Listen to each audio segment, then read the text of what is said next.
नमस्कार, मैं हूं राहुल शर्मा और आप देख रहे हैं एसपीएन 9 न्यूज। स्वागत है आपका हमारे इस खास प्रोग्राम में। आज हम अपने प्रोग्राम में बात करेंगे सपा और बसपा के गठबंधन को लेकर। जी हां, आपको मैं बता दूं कि यूपी में साइकिल पर चढ़े हाथी के सामने होगा कांग्रेसी चाणक्य। दरअसल जिस तरह से गठबंधन हुआ है सपा और बसपा का, और कहीं ना कहीं कांग्रेस का भी बताया जा रहा है कि साथ हो सकते हैं, तो ऐसे में देखिए चाणक्य नीति कहीं ना कहीं खेली जा रही है। रिपोर्ट्स की तरफ मैं रुख कर लेता हूँ। कांग्रेस के महाधिवेशन में पार्टी अध्यक्ष राहुल गांधी ने युवा नेतृत्व के आगे आने की बात की थी, जिसके बाद गोवा में कांग्रेस अध्यक्ष शांताराम नाइक ने इस्तीफा भी दे दिया। इसके बाद अचानक राज बब्बर के इस्तीफे की अटकलें से सियासत का बाजार गर्म रहा।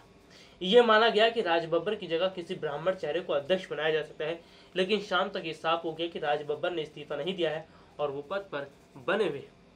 लेकिन बड़ा सवाल इस बात को लेकर है कि अगर यूपी में कांग्रेस नेतृत्व परिवर्तन करती है तो उसकी पहली पसंद क्या होगी। यानी कि अगर यूपी में कांग्रेस जो है नेतृत्व परिवर्तन करती है तो उसकी पहली पसंद क्या होगी। ऐसे में कांग्रेस के इतिहास को देखते हुए लगता है कि कांग्रेस अपने परंपरागत ब्राह्मण वोटरों को ही अपने पाले में लाने के लिए रणनीति पर ध्यान देगी और जरूरत पड़ने पर अध्यक्ष भी किसी ब्राह्मण को बना सकती है। तो देखिए, ऐसे में कांग्रेस के इतिहास को देखते हुए ये लग रहा है, जी हाँ, अगर हम दोबारा इस लाइन को पढ़ते हैं तो कहीं ना कहीं बहुत कुछ इस लाइन में छुपा हुआ है। कांग्रेस अपने परंपरागत ब्राह्मण वोटरों को ही अपने पाले में लाने के लिए रणनीति पर ध्यान देगी और जरूरत पड़ने पर अध्यक्ष भी किसी ब्राह्मण को बना सकती है। कांग्रेस ये जान चुकी है कि यूपी के 9% ब्राह्मण वोटर सत्ता के संघर्ष में निर्णायक भूमिका अदा करते आए हैं। ये वोटर जिस किसी भी दल के साथ रहा उसकी सरकार जरूर बनी। ब्राह्मण वोटर की बदौलत ही साल 2014 के लोकसभा चुनाव में बीजेपी की यूपी में सीटें 10 की संख्या से 71 तक पहुंची हैं। ब्राह्मण वोटों ने राज्य में अगर एक बार बीएसपी की सरकार बनाई तो दूसरी बार समाजवादी की साइकिल पर भी सवार होकर सत्ता तक पहुंचे।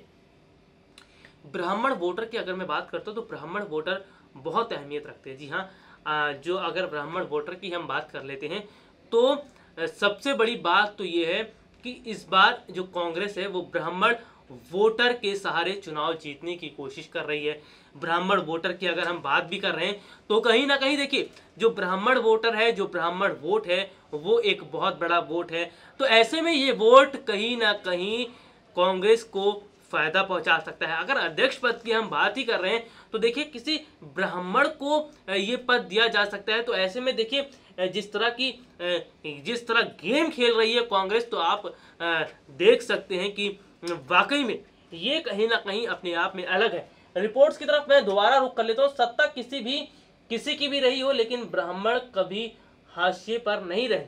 इसके पीछे ना सिर्फ उनका सियासी इतिहास है, बल्कि उनकी ताकत सत्ता में संतुलन का काम करती आई है। ब्राह्मणों को नाराज कर कोई भी दल सत्ता हासिल नहीं कर सका है। यूपी में कांग्रेस शासन के दौर के बाद अब भले ही ब्राह्मण वोट बीजेपी, बीएसपी और एसपी के बीच बढ़ते आए हों, लेकिन साल 2009 में बीएसपी से नाराज ब्राह्मण वोटर ने कांग्रेस की लोकसभा की 21 सीटें भी दिला दी थी। इस बार अखिलेश सरकार से नाराज हुए तो बीजेपी की पूर्ण बहुमत से सरकार बनवा दी। देखिए, 2009 में बीएसपी से नाराज ब्राह्मण वोटर ने कांग्रेस को लोकसभा की 21 सीटें दिलाई थी। इस बार अखिलेश सरकार से नाराज हुए तो बीजेपी को पूर्ण बहुमत से सरकार बनवा दी। यानी कि ब्राह्मण वोट बहुत बड़ा वोट है और हर राजनीतिक पार्टी को पता है कि ब्राह्मण वोट को अगर अलग किया गया तो बहुत बड़ा झटका उन्हें लगेगा, और इसलिए ब्राह्मण वोट हमेशा से उनके लिए तरजीह रहे और ब्राह्मण को कभी भी हाशिए पर नहीं रखा गया है।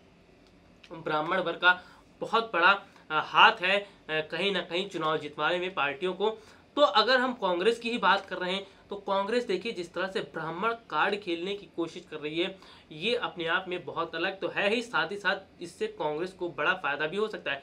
लेकिन क्या कांग्रेस जो ब्राह्मण बीजेपी को सपोर्ट करते हैं, क्या ब्राह्मणों की जो वोटर है, ब्राह्मण वोटर को अपनी तरफ आकर्षित कर लेगी?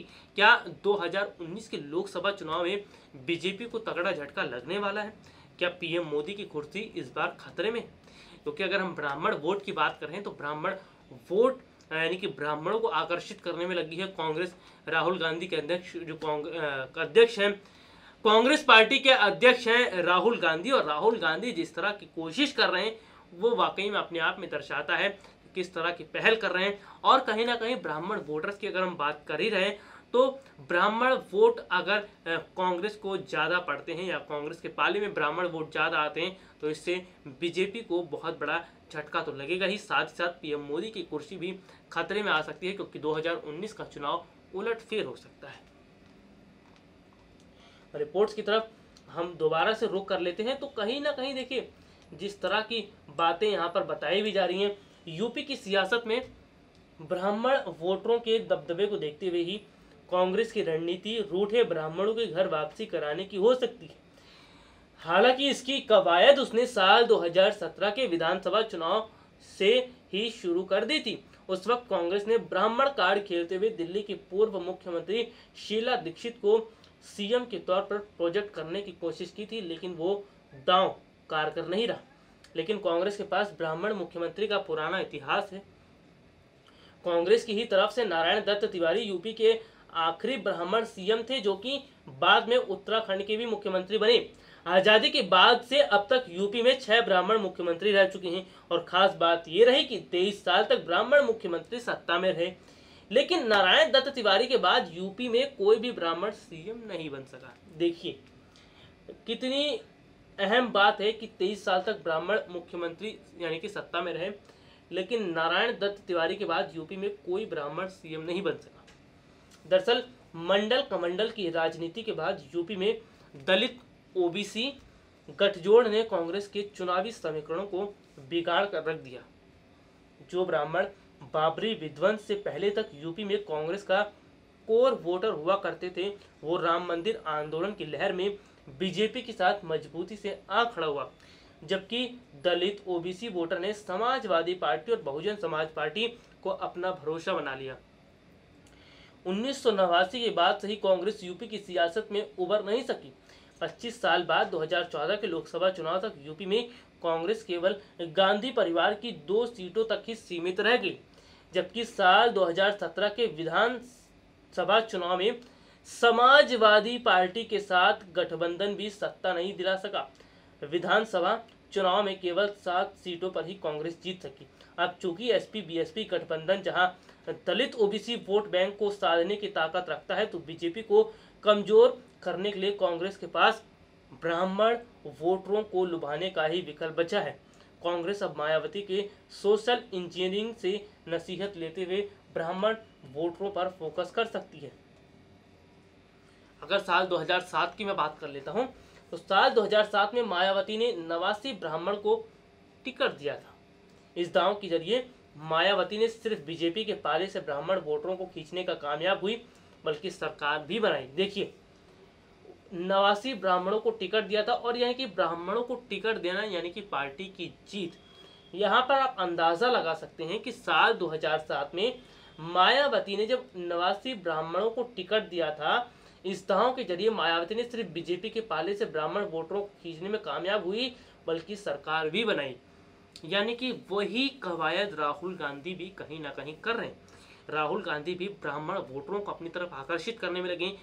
अगर राहुल गांधी ऐसा करने में सफल रहते हैं तो अब की बार कांग्रेस का आना तय है, और अब की बार बीजेपी की सरकार सत्ता से जा सकती है, यानी कि पीएम मोदी को अपनी कुर्सी खाली करनी पड़ सकती है अगर ऐसा हुआ तो। लेकिन कहीं ना कहीं जिस तरह की बातें बताई जा रही हैं, जिस तरह से बीजेपी से नाराज भी चल रहे हैं लोग, तो कहीं ना कहीं एक संभावना जरूर जताई जा रही है कि ब्राह्मण वोट अब की बार कांग्रेस को जरूर पड़ सकते हैं। रिपोर्ट्स की तरफ रुख कर लेते हैं। लेकिन बीजेपी ने भी पैंतरा बदलते हुए साल 2014 के लोकसभा चुनाव और 17 के यूपी विधानसभा चुनाव में मायावती के सोशल इंजीनियरिंग को पूरी तरह हाईजैक कर लिया। बीजेपी के पास अब स्वर्ण वोटरों के साथ साथ दलित ओबीसी का भी जनाधार है। लेकिन उपचुनाव की हार ने एसपी बीएसपी के हौसले बुलंद किए, तो कांग्रेस की उम्मीदें भी जाग दी। तभी सियासत गलियारों में हल्ला है कि कांग्रेस को अब यूपी में अपने परंपरागत ब्राह्मण वोटों की याद सता रही है। ऐसे में अगर भविष्य में कांग्रेस यूपी में नेतृत्व परिवर्तन करती है तो संभावना है कि वो किसी ब्राह्मण चेहरे पर ही साल 2019 के लोकसभा चुनाव से पहले दांव खेलना चाहेगी, और अगर दांव खेलती है तो जाहिर सी बात है अब की बार कांग्रेस की सरकार बन सकती है। बहरहाल आज के इस प्रोग्राम में इतना ही, अगली बार आपसे दोबारा मुलाकात होगी, तब तक ले इजाजत दीजिए, नमस्कार।